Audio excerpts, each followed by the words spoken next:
Let's simplify how training outcomes are determined. At the most basic level, load and velocity define what you train. First, heavy but slow leads to strength. When the load is high, movement velocity naturally decreases. This places a high demand on force production, so the primary adaptation is strength. Second, light and very fast lead to speed. Here the load is low, so the movement can be performed very quickly. Now the emphasis shifts from force to velocity. So primary outcome become speed. Finally, moderate load combined with fast movement produce power. Power is not just force and it's not just velocity, it's the combination of both. So when we use a moderate load and move it explosively, we maximize power output. So in training, the key question is not just how much weight, but also how fast is it moving. Now, let's move to the movement analysis of the sports. Not all exercises are equal. We need to understand what the sport actually requires. Now, the key idea here is a sports-specific exercise. The more similar the training is to the actual sports movement, the greater the transfer to perform. The concept is called training specificity or the SAD principle, specific adaptation to impose demands. In simply terms, the body adapts specifically to what you train. And this leads to a very important takeaway.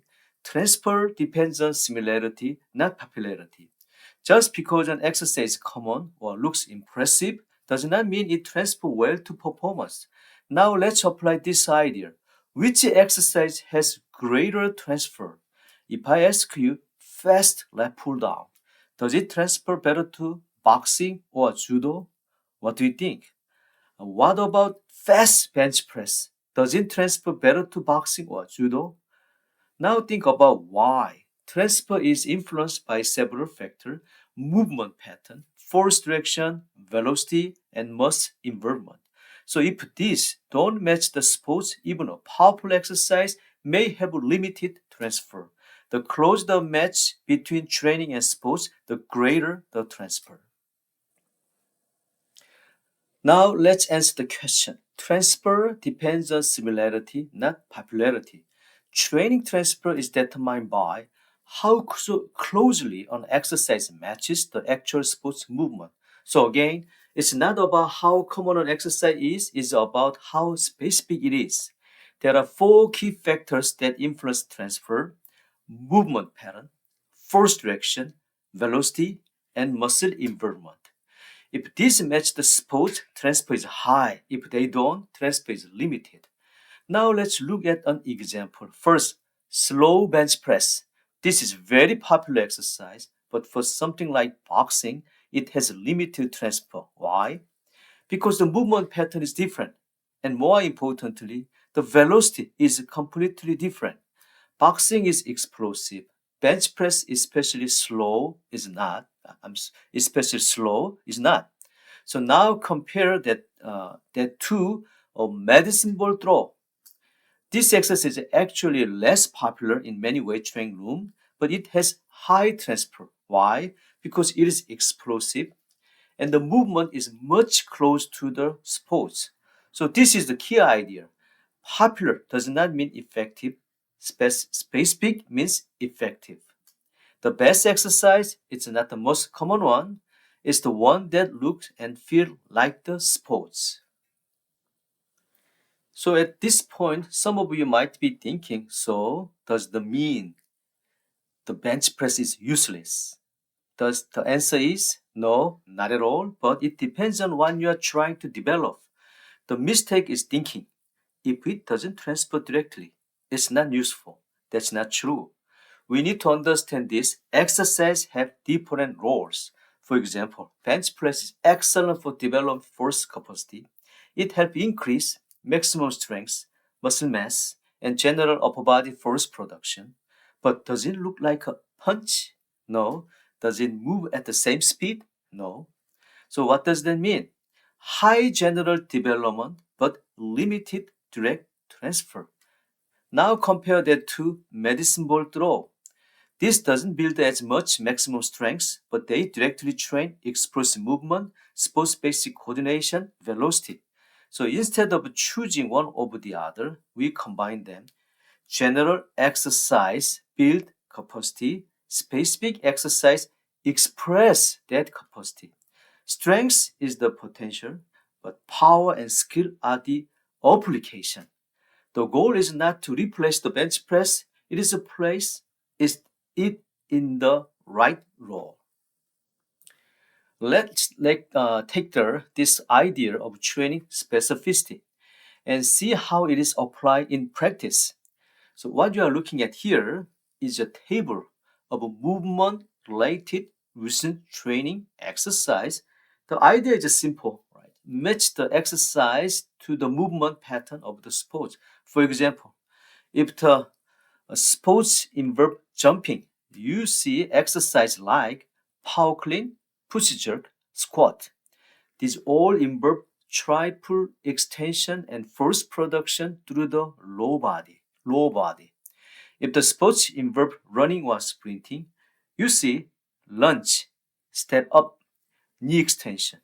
These reflect on unilateral and cyclic nature of running. So at first glance, this look is very logical, but here's where I want you to think more carefully. Just because an exercise is placed in the same category does not automatically mean it has high transfer. For example, look at freestyle swimming, leg pull down. Yes, both involve pulling, but asking yourself, is the movement pattern truly the same? Is the velocity similar? Is the force direction identical? The answer is not exactly. So what does that mean? This table is a starting point, not a final answer. Specificity is not about matching name, it's about matching mechanics. Many programs stop at looks similar, but real transfer require deeper analysis. Here my question is for you. Which of these exercises do you think actually has high transfer and which one don't? Pause the video, think about it, and choose your answer before moving on. Let's try a quick matching quiz. Hip and knee extensor, jumping or sprinting. Now the question is back squat versus leg press. Which one is more specific? Think about it for a second. Right, the answer is back squat is more specific than leg press. Now let's talk about why. First, standing position. Most sports movement like jumping and sprinting happen in a standing upright position. The back squat reflect that, right? The leg press does not. Second, coordination. The back squat require coordination across multiple joint and segment. It's not just pushing. It's stabilizing, balancing, and controlling the movement. Third, force transfer. In the squat, force is transferred from the ground through the legs, through the trunk, and upward. That's very similar to how force is expressed in sports. In contrast, the leg press is isolate the movement more. It can build the strength, but it does not replicate how force is actually used in performance. Specificity is not just about the muscle, it's about how the force is produced and transferred. Let's move to the next question. Explosive lower body movement, jumping. Right. Now we compare back squat versus power clean. Which one is more specific? All right, let's break down. The answer is power clean is more specific than back squat. Why? First, velocity. Jumping is a fast movement. The power clean is performed explosively. The squat, even when done with intent, is typically slower. Second, explosiveness. The power clean requires rapid force production and what we call rate of force development that is critical in jumping. Third, triple extension. This is a key concept. It refers to the simultaneous extension of the hip, the knee, and the ankle. And this is exactly what happened in jumping, sprinting, Olympic lift, like the power clean. So what does that mean? The power clean doesn't just use the same muscle, it uses them in the same pattern of timing. Specifically increase specificity increase when both movement pattern and velocity match the sports. So strengths build the engine, but power exercise teach you how to use it explosively. Let's go one step deeper. Now we are not just comparing exercise, we are looking at a specific phase of movement, the power clean, specifically the second pull phase. So the question is, why is this highly specific? And pause the video, think about it. Alright, let's break it down. The second pull is where the most explosive action happens. This is the moment where the athlete rapidly extend the hip, the knees, and the ankle. This is what we call triple extension. Now, why is this important? Because this phase is extremely sports-like. First, rapid force production. Force is generated very quickly. This is critical in most athletic movement. Second, high velocity. The movement is not just powerful, it's fast. Third, full body coordination. This is not an isolated movement.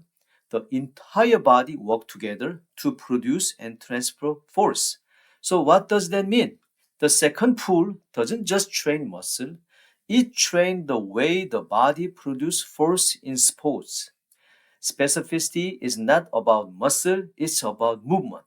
The more an exercise looks like the way force is produced in sports, the more specific it becomes. Now let's bring everything together.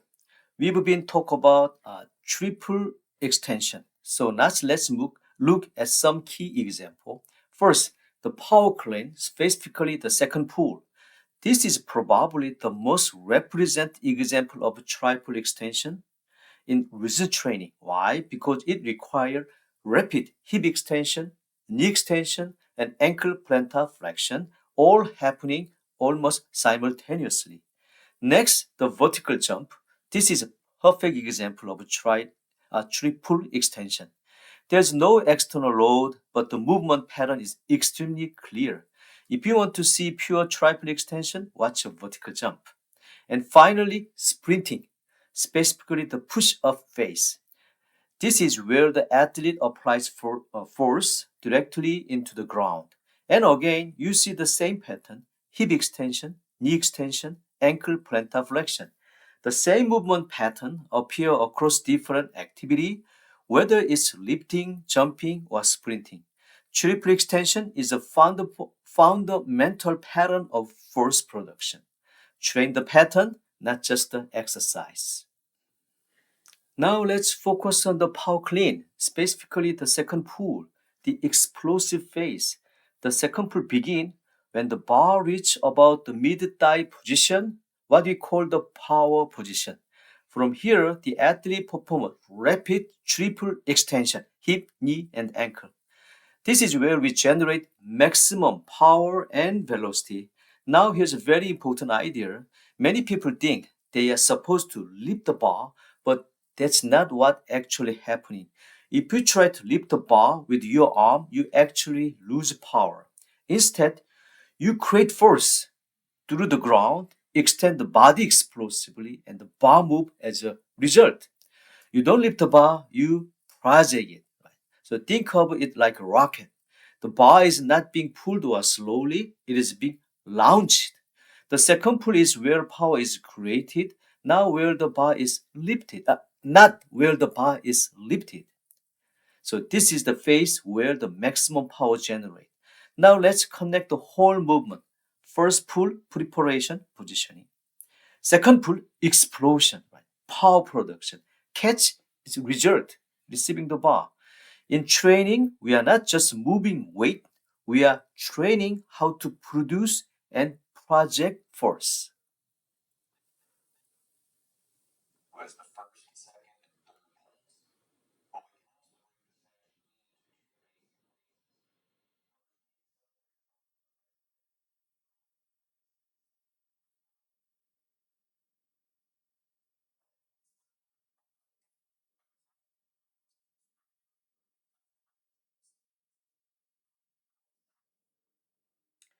Let's come back to the bigger picture. We start with this idea of training specificity, and now we are going through multiple examples.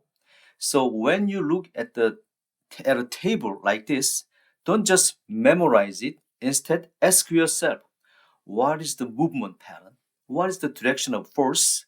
What is the velocity of movement? Because these are the factors that actually determine transfer to performance.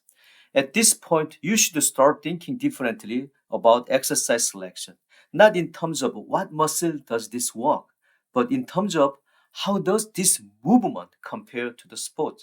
Specificity is not about muscle, it's about movement, force, and velocity.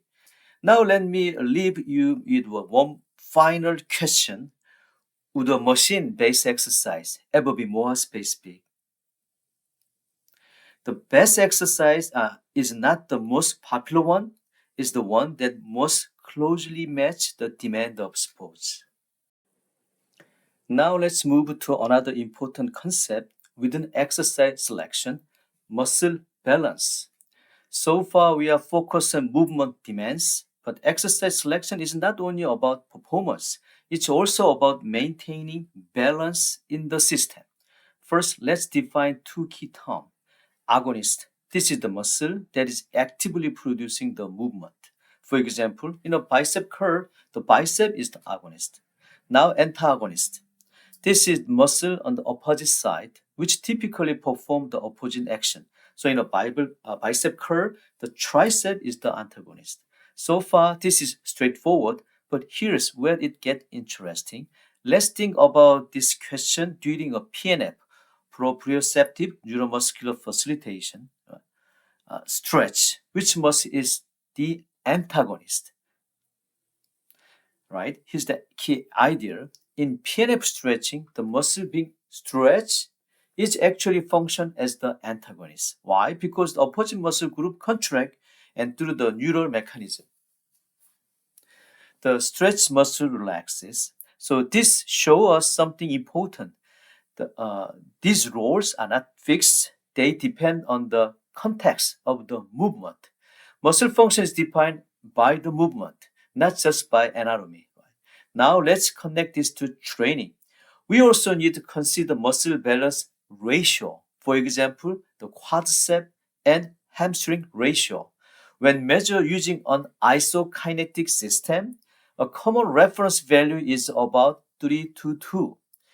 This matters because imbalance can increase injury risk and reduce movement efficiency. So effective exercise selection must consider both movement specificity and muscle balance. Let's shift from ideal to practical. Up to this point, we've been asking a more theoretical question: what muscle should we train? And to answer that, we talk about movement analysis, agonist and antagonist relationship. But that's important. But in real world training, we don't train muscle in isolation. So now the question becomes, what exercise can we actually use? This is where everything comes together. We don't program muscle, we program exercise. Exercise selection is the process of translating movement demand and muscle function into actual training decision. The goal is to move from understanding the body to designing effective training. Let's take this one step further. So far, we've talked about what we should do in an ideal situation, but in real life, exercise selection is also constrained by practical factor. First, exercise technique experience. This is very important. Do not assume that an athlete will perform an exercise correctly.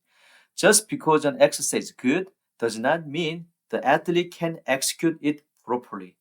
If there is any doubt, have the athlete demonstrate the movement and provide instruction as needed because poor technique reduce effectiveness and increase injury risk. Second, availability of equipment.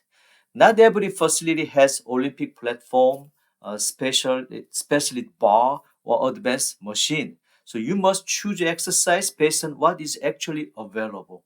Third, and this is often overlooked, available training time. If time is limited, you cannot do everything. So what should you do? Prioritize time efficient exercise. Typically, this means multiple joint movement, exercise that train multiple quality at once. So now the question becomes, what muscle should we train based on movement analysis? But then we must ask, what exercise are realistic? The best program is not the perfect one. It's the one that can actually be executed. So far, we focused on step 2, exercise selection. We talk about movement analysis, training specificity, muscle balance, and practical constraints. Now that we know what exercise to choose, the next question is how often should we train? This brings us to step 3, training frequency. There are several key factors we need to consider. First, training status. Is the athlete a beginner, intermediate, or advanced? This will strongly influence how often they can train and recover. Second, sports season. Are we in off season, preseason, or in season? Because as we discussed earlier, training priority change across the season. Third, training load and exercise type. High intense training require more recovery. Different type of exercise also create different level of stress. And finally, other training. This include sports practice, conditioning, and any additional physical demand. So training frequency is not fixed. It must be adjusted based on total stress and recovery. It's not just about how hard you train, it's about how often you can recover and adapt. Let's start with the basic definition. Training frequency is simply the number of training sessions complete within a given time period. So if an athlete trains 2 times, 3 times, or 5 times within a certain time frame, that is their training frequency. Now the next question is, what time period are we talking about? In most recent training programs, the standard time frame is 1 week. So when we say train 3 times per week, we are defining frequency within a weekly structure. Training frequency is how often you train within a defined time period, typically 1 week. Now that we understand what frequency is, the real question becomes, how many times per week should an athlete train? Let's look at the first factor that affects training frequency is training status. Training status refers to how experienced or adapted the athlete is. And this is important because it directly affects how many recovery is needed between sessions. In other words, training status determines the number of rest days required. For example, a beginner typically needs more recovery time because their body is not yet adapted to training stress, whereas a more advanced athlete can often tolerate higher frequency because their recovery systems are more developed. Now, in many practical situations, a common recommendation is about 3 workouts per week. Why? Because this is usually allow sufficient recovery between sessions, especially for general population or intermediate athletes. Training frequency is not fixed. It depends on how well the athlete can recover. The more adapted the athlete, the more frequently they can train. Here's a key point. A general guideline in resistance training is this.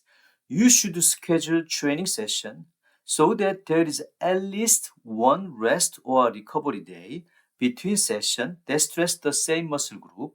But at the same time, you don't want more than 3 days between sessions. Why? Because too little recovery can lead to fatigue, decreased performance, increased injury risk. but too much time between sessions can lead to loss of training stimulus, reduced adaptation. So we are trying to find a balance, enough recovery, but not too much gap. Now, based on training status, we can see general frequency recommendation. A beginner about two to three sessions per week, intermediate about 3 to 4 sessions, advanced up to 4 to 7. So as the athlete become more trained, they can generally tolerate higher frequency. But this leads to an important question. How is that possible? Pause the video, think about it. And how can an advanced athlete train more frequently while still allowing recovery? Right, now let's answer the question. How can advanced athlete train more frequently while still allowing recovery?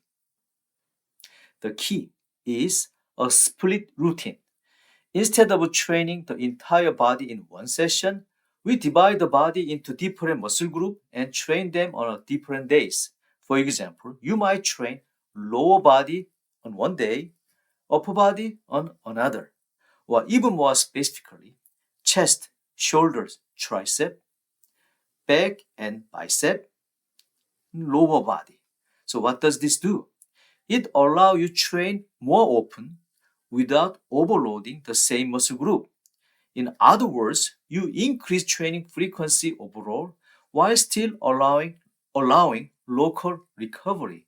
This is how advanced athlete can train 4 times per week, 5 times per week, even up to 6 or 7 sessions. Higher frequency does not mean less recovery, it means smarter distribution of training stress. You are not training more, you are spreading the work. Frequency is not just about how often you train, but how you organize what you train. Let's look at another key factor, sports season. If we know what is ideal, in reality, the seasonal demands of sports often limit how much resistance training we can do. For example, during the off season, we have more time and less competition, so training frequency can be relatively high, about 4 to 6 sessions per week. In the preseason, sports practice increase, so resistance training frequency typically drop to around 3 to 4 sessions per week. Now look at this in season. Here, the priority is competition and performance, so resistance training is often reduced to 1 to 3 sessions per week. Now think about that 1 to 3 sessions per week. That's not much time. So here's the real question. Can you still design an effective training program? The challenge is not when you have time, it's when you don't. So effective sports performance scientists are defined by their ability to adapt training to real-world constraints. Now let's look at another key factor that influences training frequency, training load and exercise type. Not all training sessions are equal. The intensity of the load and the type of exercise performed directly affect how much recovery is needed. For example, athletes who train with maximum or near maximum load require more recovery time before their next session. Why? Because high intense training create greater neuromuscular fatigue, higher mechanical stress, and more disruption to the system. So what does that mean for frequency? If the load is very heavy, training frequency usually has to be lower to allow sufficient recovery. On the other hand, if the load is lighter, while the exercise is less demanding, frequency can be higher. The harder you train, the more recovery you need. Frequency is not just about how often you train, it depends on how stressful each session is. Let's look at the final factor that influences training frequency, other training. Up to this point, we've been talking most about resistance training itself, but in reality, training frequency is influenced by the total amount of physical stress on the body. In other words, it's not just what happened in the weight training room. We also have to consider aerobic or anaerobic conditioning, sports skill practice, and even physically demanding occupation. For example, an athlete who is practice every day, doing conditioning session, and lift weight is expensive, very high total training load. So what does that mean? Even if the recent training program looks reasonable, the total stress might be too high. The body does not separate training type. It does not separate training type. It's only recognize total stress. Frequency must be adjusted based on everything the athlete is doing, not just lifting. But let's move on to the next step. So far, we've talked about what exercise to choose, how often to train. Now, the next question is, in what order should we perform those exercises? This brings us to step 4, exercise order. Exercise order refers to the sequence of exercise performed within a single training session. And this matters more than most people think because fatigue builds up during a season and that affect performance, technique, and adaptation. So we need to be strategic. A general guideline is start with power exercise, then move to core lift, and finish with assistant exercise. We can also organize training by alternating upper and lower body exercise or push and pull movement. And in some cases, we can use superset or compound set. Exercise order determine how effectively you can perform each movement is not just what you do, it's when you do it within the session. Let's focus on the first part. Power exercise should always be performed first. This includes movement like the snatch, hang clean, power clean, and push jerk. Now the question is, why do we do this first? And pause the video, think about it. Alright, here's the reason. Power exercise require high velocity, maximum force production, and precise coordination. All of these are highly sensitive to fatigue. If you perform this exercise after you are already tired, velocity decrease, coordination breakdown, and power output drops. So even if the load is the same, the training effect is not. That's why we place power exercise at the very beginning of the session when the athlete is fresh. So after that, we move to non-power core exercise like squat or presses. And finally to assistant exercise. Power is highly sensitive to fatigue, so it must be trained first. Train speed and power when you are fresh, not when you are tired. Let's introduce a key term is pre-exertion. Pre-exertion refers to a reverse exercise order. When an athlete intentionally fatigue a muscle using a single joint exercise first before performing a multi-joint exercise that involve the same muscle group. For example, you might perform dumbbell fly first, and then move to a bench press. So instead of going from compound to isolation, you go isolation, compound. Now the question is, why would someone do this? How about pause the video, think about it. Alright, here's the idea. The goal is to pre-fatigue a specific muscle so that it is more heavily recruited during the compound movement. For example, if the chest is fatigued before the bench press, the chest may be forced to work harder during the press movement. However, we need to be careful. This approach can reduce overall force production, decrease the load that can be lifted, and potentially alter technique. So while pre-exertion can be useful in a certain cases, such as hypertrophy focused training, it is not ideal when the goal is maximum strength or power development. Pre-exertion change the priority from performance to fatigue. Use it intentionally, not as a default training strategy. Let's look at another strategy for organizing exercise order. right? Alternating upper and lower body exercise. This approach is designed to improve recovery within a training session. Instead of training the same muscle group repeatedly, you alternate between upper body and lower body exercise. So while one part of the body is working, the other part is recovering. This allows the athlete to maintain performance, reduce local fatigue, and potentially improve training efficiency. Now, if this is done with a minimal rest between exercise, it is often referred to as circuit training. Now, let's think about this. Is this always a good idea? The answer is it depends on the goal. This method can be useful for general fitness, conditioning, or time efficient workout.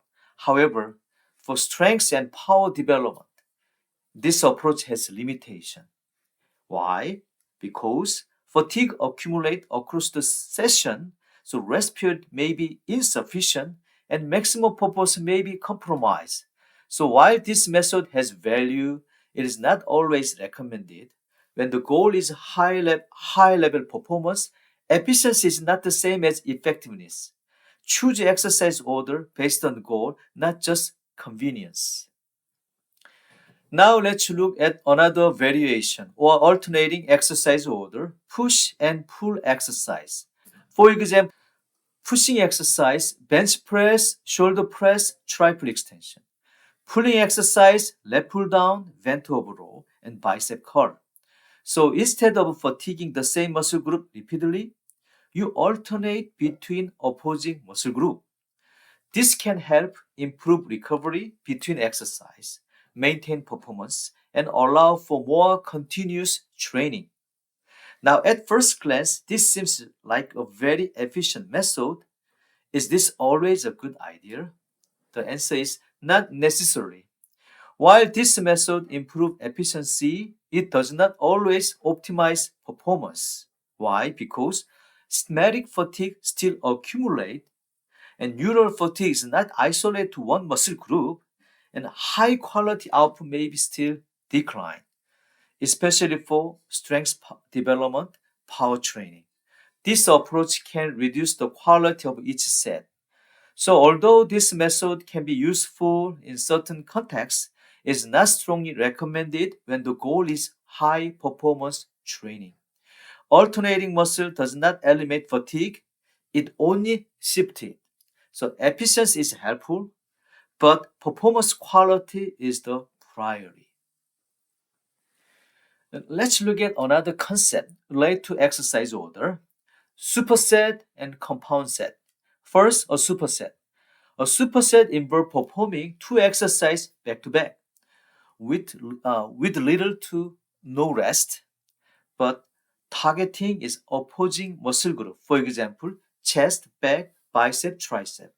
So this is similar to what we discussed earlier with push and pull alternation. Now a compound set, this also involves performing two exercises in sequence, but this time targeting the same muscle group. For example, chest fly, bench press, or leg extension, squat. So here the goal is to fatigue the same muscle further. Now let's think critically. These methods are often used in bodybuilding, hypertrophy focused training, high volume program. Why? Because they increase fatigue, increase metabolic stress, and reduce total workout time. But here's the key issue. This method prioritizes fatigue and efficiency, not performance quality. So what happened? Force production decrease, velocity decrease, technique maybe break down, which means they are not ideal. For strength and power development, superset and compound set increase fatigue but may reduce performance quality. These methods are useful tools but not for every goal. The question is not does this method work, but what is it best for? Let's move to step 5, training load and repetition. At this stage, we are trying to answer the key question, how do we quantity and qualify the work performed in training. Let's start with the basic concept mechanical work. Mechanical work is defined as force multiplied by displacement. Now, in recent training, we don't usually measure work this way directly. Instead, we use a practical concept, load volume. Load volume is simply weight multiplied by repetition. So this tells us how much total work is being performed. But here's where it gets important. Load volume tells us the quantity of work, but it does not tell us the quality of work. So how do we measure quality? Through intensity. And intensity is influenced by how repetition and set are arranged. Why would the arrangement of repetition and set change intensity? Because lifting a very heavy weight for few reps versus a lighter weight for many reps produce very different physiological stress and adaptation. So volume tell you how much work you did, but intensity tell you how hard that work was. So same volume does not mean same training effect. Let's look at the fundamental relationship in resistance training, the relationship between load and repetition. At a very basic level, there is a simple rule. The heavier the load, the fewer repetition you can perform. And the opposite is also true. The lighter the load, the more repetition you can perform. This relationship is not random. It reflects the physiological limit of force production and fatigue. Now, how do we actually describe load? In most training programs, load is expressed as a percentage of one repetition maximum or 1RM. So, for example, 80% of 1RM, 90% of 1RM. Or sometimes we describe it using repetition maximum or RM. For example, a 5 RM load, a 10 RM load. Before we go further, let's make sure we understand some key terms. First, load. Load is simply the amount of weight assigned to an exercise. And in resistance training, this is often considered the more critical variable in the program because load directly determines how much force is required and what kind of adaptation will occur. Next, one repetition maximum or 1RM. This is defined as the greatest amount of weight that can be lifted for one repetition with proper technique. So this represents your maximum strength capacity. Now, repetition maximum or RM. This refers to the most weight that can be lifted for specific number of repetition. For example, 5 RM, 10 RM. So what's the difference? 1 RM maximum for one repetition, RM maximum for multiple repetition, and both are used for prescribed training load. Let's talk about 1 RM, multiple RM testing option. First, let's focus on 1 RM testing. This is a very useful method, but it is not appropriate for everyone. 1 RM testing requires an adequate training status. In most cases, this means intermediate or advanced athlete. Why? Because because testing maximum strength require proper technique, neuromuscular control, and experience with heavy load. If these are not present, the test become unsafe and unreliable. Now let's talk about exercise selection. For 1 RM testing, we should choose core exercise. This is 1 RM test protocol. Let's look at practical alternative to direct 1 RM testing is estimating a 1 RM. As we discussed earlier, not all athletes are appropriate candidates for maximum testing.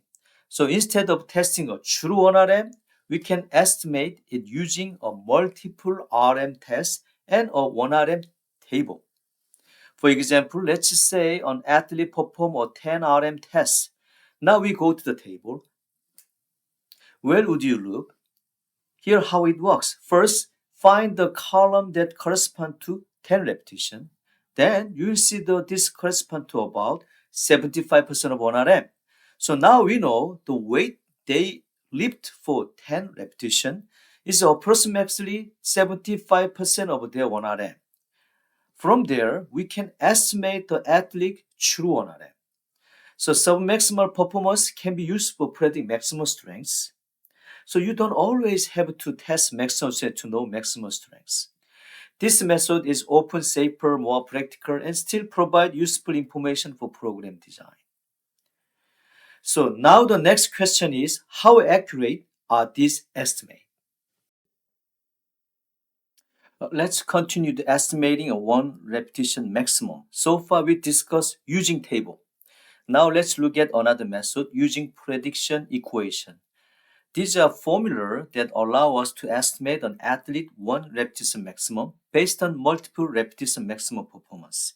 In other words, instead of testing a true 1RM, we use submaximal load to predict it. Now here's an important point. When do we think these predict equations are most accurate? The answer is when they are based on low multiple RM testing, typically 10 repetition or fewer.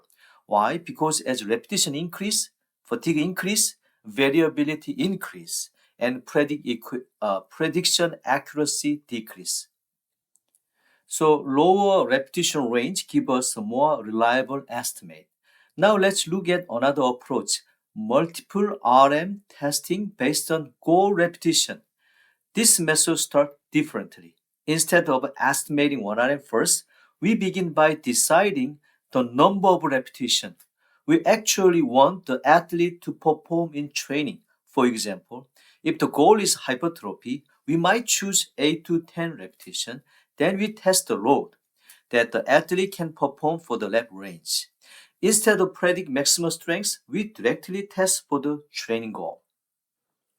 So instead of predict maximum strength, we directly test for the training goal. So test what you plan to train. So now the question becomes, which method is better for your athlete?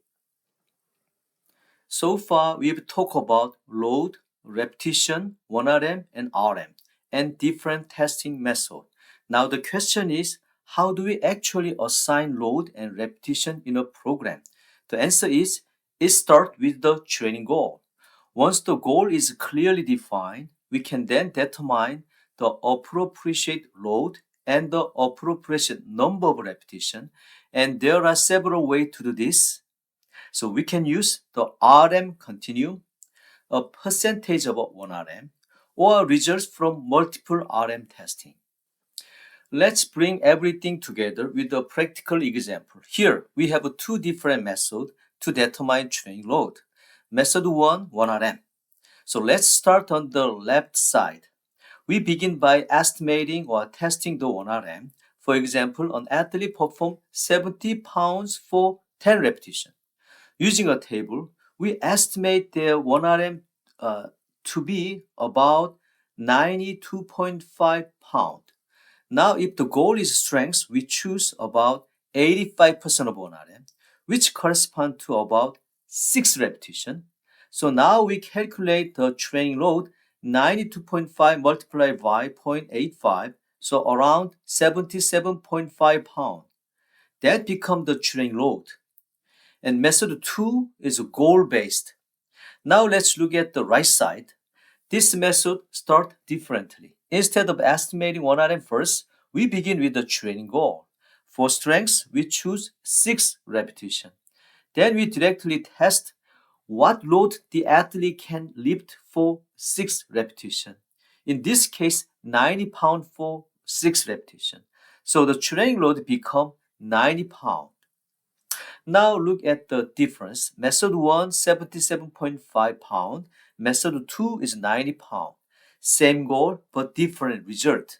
So different method lead to different training load. The method you choose influence the stimulus you apply. So why is the method 2 often higher? Because it reflects the athlete's actual performance, not a prediction model, right? So testing one new train is often more practical than estimating. Yeah. So which method would you choose for your athlete and why? So prediction give you an estimate, but performance gives you reality. Now let's look at one of the most important tool in resistance training, the repetition maximum continuum. This continuum helps us connect load and repetition to training outcome. At a basic level, heavy load, strength and power, moderate load, hypertrophy, light load, muscular endurance. That's the general guideline, but here's the important part.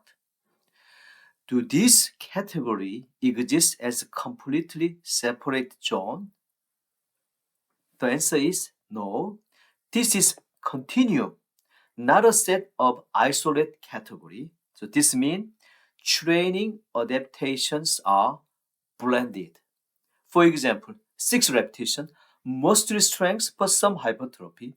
10 repetition, mostly hypertrophy but still some strength. 15 repetition, mostly endurance but still some hypertrophy. So no training zone produces only one adaptation. Every load produces multiple adaptation but emphasize one more than the others. So it's not either or, it's a spectrum. It's not either or, it's a spectrum.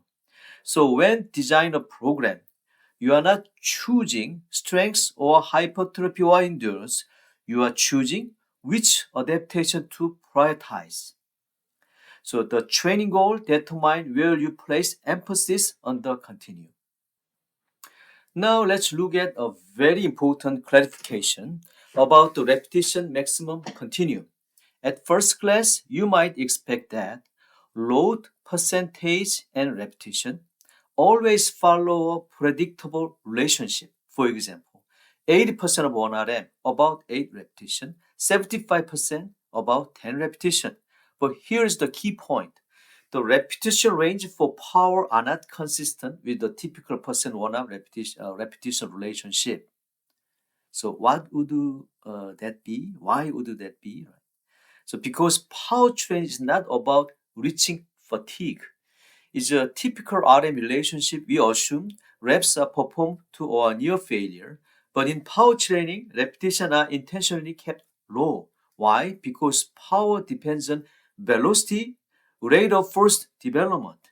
If you continue performing repetition, velocity decrease, fatigue increase, and power output drop. So even if an athlete could perform a rep at 80%, we intend to stop at 2 to 5 repetition. So power training break the RM rule because it prioritizes velocity, not fatigue. So just because you can do more repetition doesn't mean you should. So RM relationship fatigue based model, but power training is velocity based model. So strength training push toward failure, power training avoid it.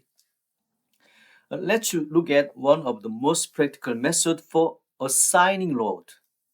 So using a percentage of 1 RM, this approach connects testing result to actual program design. Here's the key idea. There is a relationship between the percentage of 1 RM and the number of repetitions that can be performed at that load. This allows a strength and conditioning specialist to assign a specific resistance for given exercise. For example, if the goal is strength, we might prescribe 80% of more, 85% or more of 1 RM for 6 repetition or fewer. If the goal is hypertrophy, about 67 to 85% of 1 RM for 6 to 12 reps. And for muscular endurance, lighter load for higher repetition.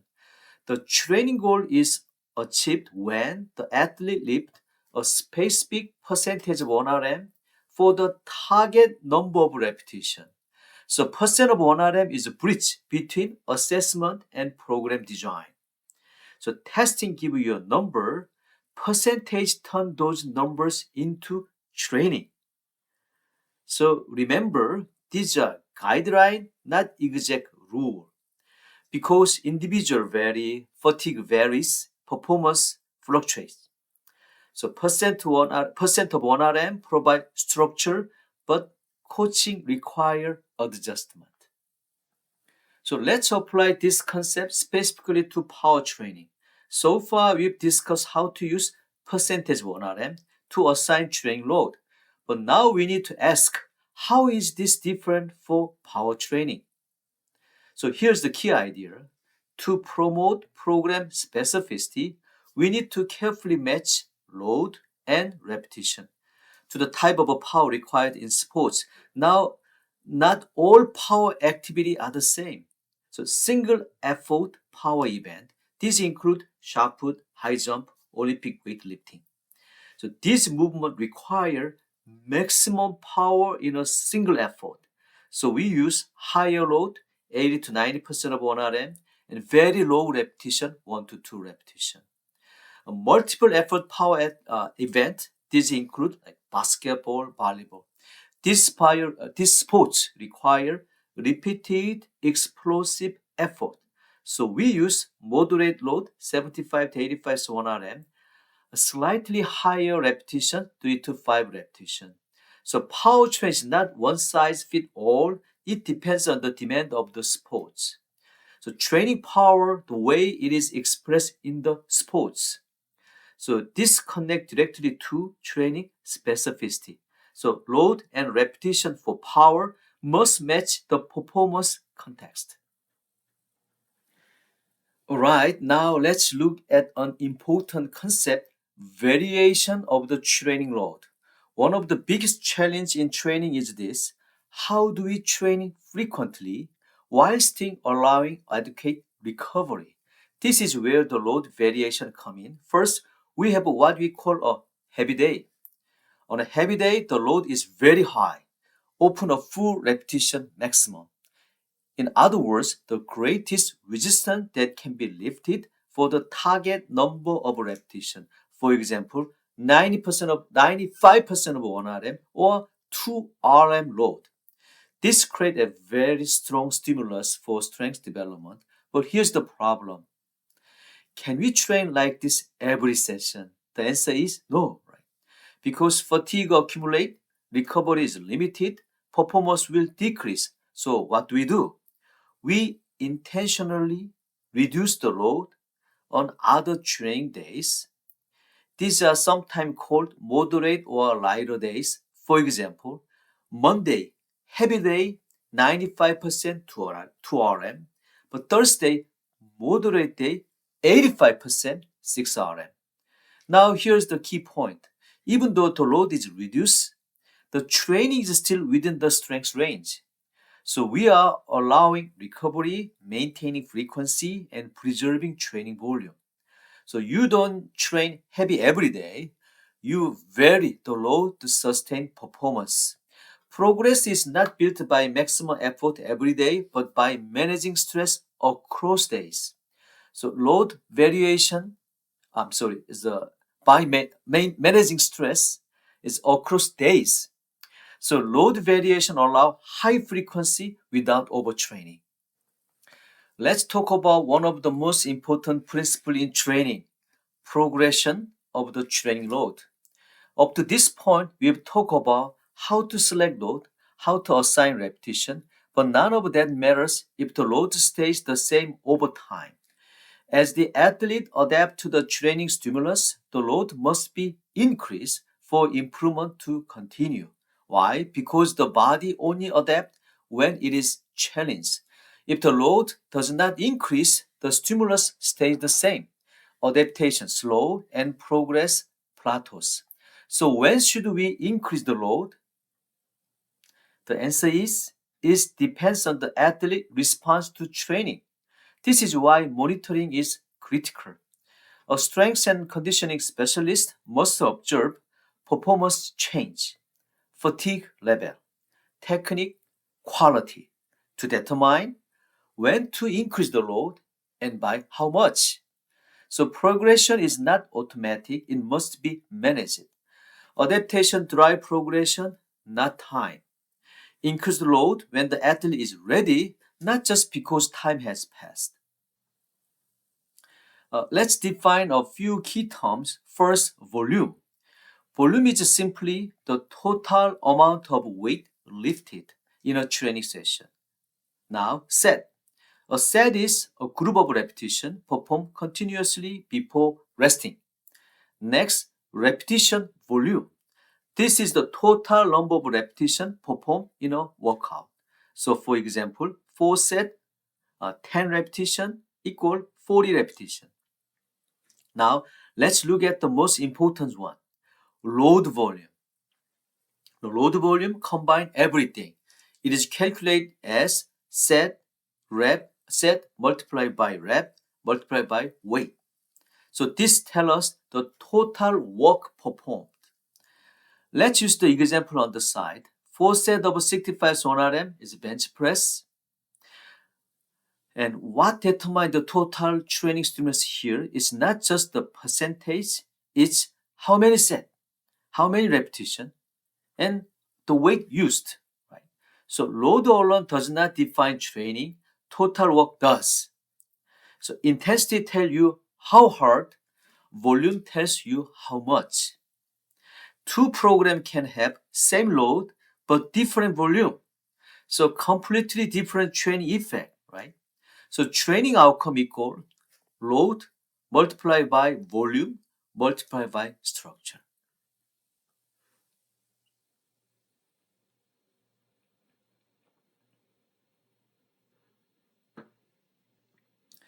So let's move to step 6, volume. One of the key questions is result training is how much work should we do? This brings us to single set versus multiple set. Right? So let's start with the single set training. Single set training can be appropriate for untrained individual or during the initial months of training. Why? Because beginners respond to almost any stimulus. Even a small amount of work can produce significant improvement. But this change over time. As the athlete become more trained, the same stimulus is no longer sufficient. So what do we need? Higher training volume. Many studies show that multiple sets are necessary to continue improving strengths, especially for intermediate and advanced athletes. So beginners need the stimulus, but advanced athletes need enough stimulus. So as training level increase, volume must increase. Let's connect volume to training status. One of the key principles is this: volume should increase as the athlete become more trained. For beginners, it is appropriate to start with 1 or 2 sets per exercise. Why? Because beginners are very responsive to even small amount of training. They don't need high volume to see improvement. But as the athlete progress, this change. So why cannot we keep the volume low? Because the body adapt, the same stimulus become less effectiveness and progressive slowdown. So what do? We add more sets over time. So training volume must increase with training experience. So what was enough before is no longer enough now. So beginners start low, advanced athlete build volume. Training volume is directly based on the resistance training goal. Table 1511 summarize guideline for number of repetition and set for strength, power, hypertrophy, and muscular endurance. So let's bring volume together with the training goal. So different goals require different volume strategies. Let's start with strength and power. For strength training, volume is moderate, but for power training, volume is typically lower. Why? Because the goal is to maximize the quality of each repetition. Remember, power depends on velocity, coordination, and force production. So if volume is too high, fatigue increase, velocity decrease, and power output drop.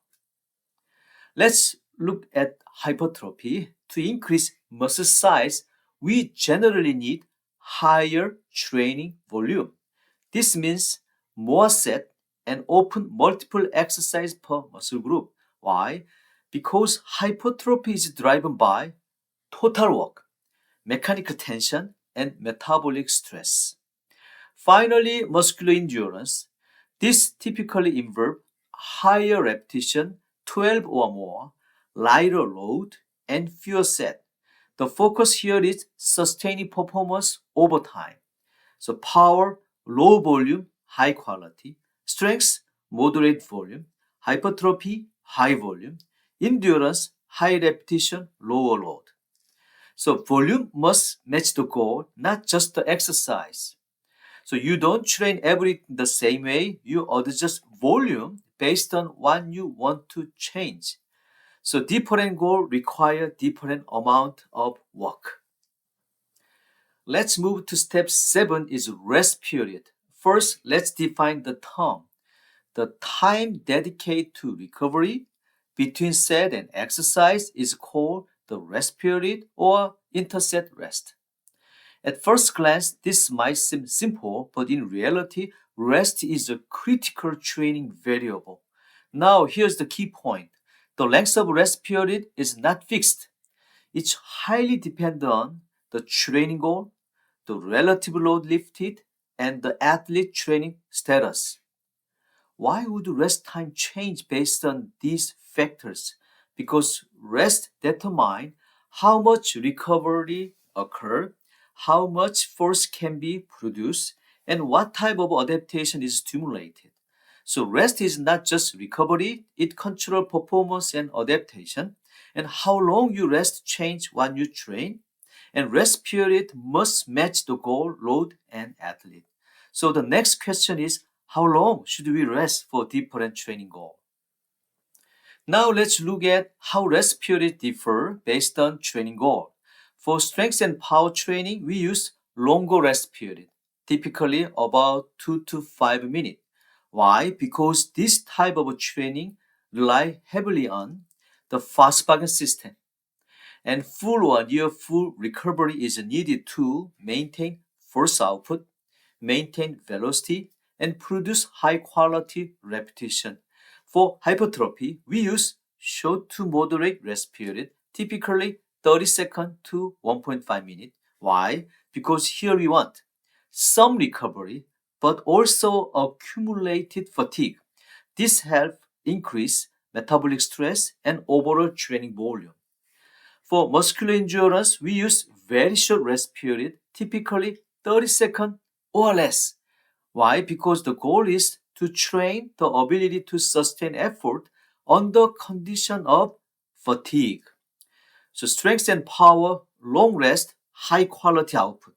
Hypertrophy, moderate rest, balance of recovery and fatigue. Endurance, short rest, fatigue, tolerance. So rest period length determine the energy system and adaptation. Longer rest improve performance, shorter rest increase fatigue. So rest is programmed, not guessed. Alright, let's bring everything together. Throughout this section, we built a complete framework for program design, selecting exercise, determining frequency, assigning load and repetition, managing volume, and controlling rest period. Each of these variables matter, but more importantly, they must work together. Effective training is not about one variable, it's about how all variables interact. Good programs are not random, they are designed. Before we finish, I want you to think about this. If you were designing a program today, where would you start and why? Program design is not just memorization, it is a decision making. Thank you.